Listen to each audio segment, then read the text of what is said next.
பிசாசு அங்கே இருக்க அவனுக்கு விரோதமாக அதை செய்வதை செஞ்சு கொண்டு அந்த சத்தியத்தை நம்ம அறிக்கின்ற பொழுது பவுல் ஒன்று அப்படி வந்து சுற்றி வரல, விரட்டி வரல, சத்தியத்தை பிரசங்கம் பண்ணினான். ஏன்னா ஜனங்கள் அறிந்து கொண்டாங்க, ஐயா பிசாசு ஒன்றும் இல்லாதவன், அவன் வந்து ஆண்டவன் ஒன்றும் ஆக்கிட்டாரு அறிந்து கொண்ட பொழுது அவங்க என்ன செய்தாங்க, விடுதலையை பெற்றுக்கொண்டாங்க. It is a truth. அதான் சத்தியத்தை அறிவு சத்தியங்களை விடுதலையாக்கும். ஹல்லேலூயா. அப்போ வந்து சத்தியத்தை அறிவிக்கின்ற பொழுது ஜனங்கள் உள்ளங்களிலே அந்த சத்தியம் கிரியை செய்கின்ற பொழுது அற்புதங்கள் நடைபெறும். ஹல்லேலூயா. அப்போ நம்ம வந்து இன்றைக்கு ஜெபம் செய்கின்ற பொழுது நமக்கு பதில் கிடைக்கவில்லை என்றால் நம்ம ஆவிக்குரிய விதத்திலே நம்ம என்ன மனங்களை கண்டமாய் நம்ம சந்தேகங்களை எழுப்பி வாயில் எது நம்ம பேசிவிடக்கூடாது. ஹல்லேலூயா. அப்போ ஜெபம் முக்கியம். இந்த ஜெபத்தில் பரிசுத்தாவியானவருக்கு அட்டென்ஷன் கொடுக்குறோம். அவர் என்ன செய்கிறாரு, இந்த ஜெபங்களை நம்ம ஏறெடுத்து பெற்றுக்கொள்கிறோம். ஜெபம் அதுக்கு அது தேவையில்லை என்று சொல்லவில்லை. ஆனால் அந்த ஜெபத்தின் மூலமாக இந்த ஆவிக்குரிய விதத்திலே என்ன போராட்டம் இருக்குது என்று தெரிந்து நம்ம ஜெபிக்க வேண்டியது அவசியமாக இருக்கிறது. ஹல்லேலூயா. அப்போ நம்முடைய வாழ்க்கையிலே இந்த பிசாசானவன் ஒன்று செய்யவே முடியாது. புரியுங்களா? EW கென்யன் என்று சொல்லக்கூடியது சொல்லாது. பிசாசானவன் குறித்து he defeated in threefold. அதாவது பிசாசானவன் 3 விதத்திலே தோற்கடிக்கப்பட்டிருக்கிறான். பிசாசானவன் எந்த விதத்தில் தோற்கடிக்கப்பட்டிருக்கான்? 3 விதத்திலே தோற்கடிக்கப்பட்டிருக்கிறான். யார் சொன்னது? EW கென்யன் என்று சொல்லக்கூடியவர். எப்படி பிசாசானவனை இயேசு கிறிஸ்து 3 விதத்திலே தோற்கடிக்கப்பட்டார் என்று சொல்கிறார். பிசாசானவனை 3 விதத்திலே இயேசு கிறிஸ்து தோற்கடிக்கப்பட்டார். ஒன்று, இயேசு இந்த உலகத்திற்கு வந்தவுடனே அவர் 3 வருடங்கள் ஊழியம் செய்த பொழுது பிசாசு இயேசுவை பார்த்து ஓட்டம் பிடிக்கிறவனாக இருந்தான். புரியுங்களா? ஏன் எங்க ஊருக்கு வந்து எங்களை விரட்டாத என்று சொல்லி அப்படியே இயேசு என்ன செய்தார்? பூமியில ஊழியம் செய்த நாட்களிலே என்ன செஞ்சாரு? பிசாசை விரட்டினார். அவனை ஓட விட்டார் என்று பார்க்கிறோம். பிசாசை அதட்டினாரு, விரட்டினாரு, பிசாசு ஓடினான். இயேசு கிறிஸ்து பூமியிலே ஊழியம் செய்த நாட்கள் பொழுது. இரண்டாவதாக இயேசு கிறிஸ்து சிலுவையிலே அவனை எப்படி வெற்றி சேர்ந்தார் என்பதை குறித்து பார்த்தோமா? சிலுவையிலே அவனை என்ன செய்தாரு? உரிந்தார், அவனை வெளியேற மூலமாக்கினாரு, அவனை எல்லாவற்றையும் வந்து வெற்றி சேர்ந்தார் என்று இப்ப பார்த்தோம்.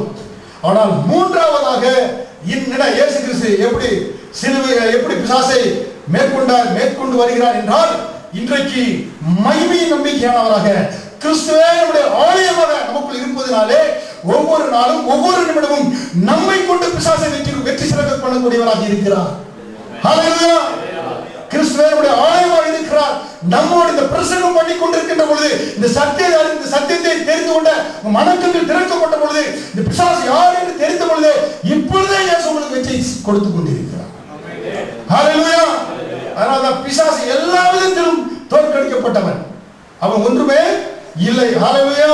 அப்ப வந்து இன்னைக்கு பிசாசு யாராச்சும் சொன்னா எனக்கு தெரியுமாப்பா, அவன் பகடி நான் அட்டன் பண்ணியிருக்கிறேன், இன்றைக்கு என்ன சத்தியத்தை அறிந்திருக்கிறேன், அவனால் ஒன்றும் செய்ய முடியாது. ஹல்லேலூயா. அப்போ வந்து பாருங்க, பவுல் போய் 2.5 வருஷம் பிரசங்கம் பண்ணின பொழுதுதான் அந்த ஜனங்கள் அவங்க சத்தியத்தை கேட்டுக்கொண்டாங்க. அந்த எப்படி நான் பாருங்க எப்படி அந்த எவேஷ பட்டணத்துக்கு போனாராங்க, அங்கே டயானா என்று சொல்லக்கூடிய ஒரு தேவதையை வைத்து அவர் வணங்கினார்கள். யாரை வணங்கினாங்க? யாரோ வணங்கினாங்க, எனக்கு என்னங்க அப்படிங்கிறீங்களா? எபேசு பட்டணத்தார் டயானா என்ற தேவதையை வைத்து வணங்கி கொண்டிருந்தாங்க. புரியுங்களா? அதை வந்து அதனால பேர் வைக்கும்போது பார்த்து வைக்கணும். புரியுங்களா? ஏன்னா சுவிட்டா இருக்கு அப்படி இருக்குன்னு வச்சுருங்க, அது பேர் ஒரு பிசாசோட பேர். புரியுதா? அப்போ வந்து பாருங்க ரூபன், இங்கே அநேக ரூபன் வைக்கிறாங்க. ரூபன்னா தகப்போட மஞ்சத்தை ஏன்னா வந்து கிட்டத்தட்ட சொல்லப்பட்டிருக்கு, பார்த்து வைக்கணும் பேர் வைக்கும்போது. ஹல்லேலூயா. ஏன்னா ஒருவன் பேர் எப்படி அப்படி அவனும் இருக்கிறான், சாமியில் சொல்லப்பட்டிருக்கு. ஹல்லேலூயா. அப்போ பார்த்து வைக்கணும். அப்போ வந்து இந்த டயானாவை வணங்கி அதை தெய்வத்தை சிலையாக செய்து அதை இண்டஸ்ட்ரி அங்கே ஒரு மேனுஃபேக்சரிங் பண்ணி அதெல்லாம் விற்று வணங்கி கொண்டிருந்தாங்களாம் எபேசு பட்டணத்தில். அவரு போய் அங்கே என்ன செஞ்சாரு? பிரசங்கம் பண்ணினார். 2 வருடங்கள் பிரசங்கம் பண்ணின பொழுது சத்தியத்தை அறிவித்தாரு. சுவிசேஷத்தின் பேர் விதைக்கப்பட்டது. விதைத்த பொழுது அவர்களுக்குள்ள இந்த ஆவிக்குரிய அந்த போராட்டம் ஏன்னா வந்து அதிலிருந்து வெற்றி பெற்றுக் கொண்டார். அவர்கள் என்ன செய்தாங்க?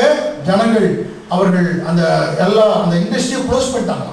அந்த விக்கிரகங்களை வளர்ச்சி விக்கிரகங்களை உருவாக்குறாங்க பாருங்க, இந்த இண்டஸ்ட்ரியை க்ளோஸ் பண்ணி அவர் ஒன்றுமில்லாமல் அந்த பிசாசு ஒன்றுமில்லாமல் ஆக்கிட்டாங்க. ஜனங்கள் விடுதலை பெற்றுக் கொண்டார்கள் என்று பார்க்கிறோம். அப்போ இன்றைக்கு நம்முடைய போராட்டம் எங்கே இருக்கிறது? நம்முடைய எண்ணங்களிலே, மனதிலே, தர்க்கங்களையும் எண்ணங்களையும் உண்டாக்கி வருகிற அந்த போராட்டம் மனதை கெடுக்கிறான் பிசாசானவன். ஹல்லேலூயா. கிருபையினாலே விசுவாசத்தை கொண்டு ரட்சிக்கப்படும். கிருபை கொடுக்கிறது, விசுவாசம். அப்ப இதுக்கு இடையில என்ன நடைபெறுகிறது? மனதில் ஒரு குழப்பம், விசுவாசிக்காதபடி, நம்பாதபடி. நிறைய பேர் நினைக்கிறாங்க கடவுள் கொடுக்கவில்லை என்று நினைக்கிறாங்க. புரியுங்களா? கடவுள் கொடுத்து விட்டார், அப்ப நம்ம ஏன் எடுக்கவில்லை? எடுக்கவில்லை என்றால் எடுக்காதபடி நம்ம மனசுல என்ன செய்யறாங்க? அறிந்து கொள்ளாதபடி அநேக கேள்விகளை, குழப்பங்களை பிசாசன் உள்ளத்துல கொண்டு வருகிறான். தேவனை அறிகிற அறிவுக்கு விரோதமாக எழும்புகிற எல்லா எண்ணங்களையும் கிறிஸ்து இயேசுவுக்குள்ளாக சிறைபிடிக்க வேண்டும். ஆண்டவர் கொடுத்ததை பெற்றுக் கொள்வதற்கு விரோதமாக எழும்புகிற எல்லா எண்ணங்களையும் என்ன செய்யணும்? சிறைபிடிக்க வேண்டும். ஹல்லேலூயா. அப்ப நம்ம சிறைபிடிக்கின்ற பொழுது நமக்காக ஆவியில் கொடுக்கப்பட்ட அந்த டெபாசிட் செய்யப்பட்ட எல்லாவற்றையும் நாம் பெற்று சரீரத்திலே நம்ம என்ன செய்ய முடியும்? அதை பெற்று அதை நாம் தொட்டு அதை அனுபவிக்க முடியும். ஹல்லேலூயா. சந்தேகங்களை என்ன செய்ய முடியும்? விரட்ட முடியும். ஹல்லேலூயா. அதனால தான் பவுல் என்ன சொல்றாரு? விசுவாசத்தினால் நல்ல போராட்டத்தை மாமிசத்தோடு எதிர போட சொல்றாரு. விசுவாசத்தினால் நல்ல போராட்டத்தை போராடுங்க. நீ நல்ல போராட்டத்தை போடு. போராட்டத்தை போராடுன்னு சொல்கிறார். விசுவாசத்துல நீ போராடு என்று சொல்கிறார். அதுக்கு அந்த சந்தேகத்தை எல்லாம் அப்புறப்படுத்து என்று சொல்கிறார். ஹல்லேலூயா.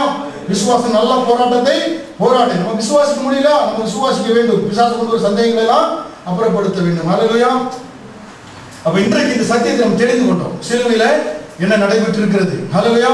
அப்ப நம்ம சுகம் இல்லையா? நம்ம நம்பணும். ஆண்டவர் எனக்கு சுகத்தை கொடுத்திருக்கிறார். ஹல்லேலூயா. வெற்றி வாழ்வு எனக்கு ஆண்டவர் கொடுத்திருக்கிறாரு என்று நம்ம நம்புகின்ற பொழுது நமக்கு வெற்றி உண்டாகிறது. ஹல்லேலூயா. பொய்யை நம்பக்கூடாது, அவிசுவாசத்தை நம்ம நினைச்சக்கூடாது, பிடித்துக் கொள்ளக்கூடாது. தேவனுடைய அளவற்ற இரக்கம் கிருபை நமக்கு கொடுக்கப்பட்டிருக்கிறது. ஹல்லேலூயா. அப்ப இந்த காரியங்களை பெற்றுக் கொள்வதற்கு விரோதமாக எழும்புகிற எல்லா எண்ணங்களையும் நம்ம என்ன செய்ய வேண்டும்? எடுத்து போட வேண்டியது அவசியமாக இருக்கிறது. இயேசு கல்வாரி சிலுவையிலே பெரிய காரியத்தை நமக்காக செய்து விட்டார். பிசாசு ஒன்றுமில்லாதவனாக போய்விட்டார். சொல்லுவோமா? சுகம் என்னுடையது, வெற்றி என்னுடையது, வாழ்வு என்னுடையது, ஜெயம் என்னுடையது, செழிப்பு என்னுடையது. இப்படி ஒவ்வொரு நாள் நீங்க சொல்கின்ற பொழுது நீங்க கர்த்தர் அந்த வெற்றியோட வாழ்க்கையை நீங்க பெற்றுக்கொள்ள முடியும். அப்ப கஷ்டங்களோடு பிரச்சனைகளோடு இன்னைக்கு வந்திருக்கலாம். ஆனால் உங்களுக்காக ஆண்டவர் சிலுவையில என்ன செய்திருக்கிறார் என்பதை அந்த மனக்கண்களை திறந்து நீங்க பார்க்கின்ற பொழுது நீங்க தேடிக்கொண்டு அங்கு ஓட தேவையில்லை. விசுவாசத்தோடு எனக்கு பேசுகின்ற பொழுது நீங்க பெற்றுக்கொள்ள முடியும். ஹல்லேலூயா. நம்ப முடியாதபடி மனதில் கொண்டு வருகிற எண்ணங்களை எல்லாம் இயேசுக்குள்ளாக செயல்படுத்த வேண்டியது அவசியமாக இருக்கிறது. ஹல்லேலூயா.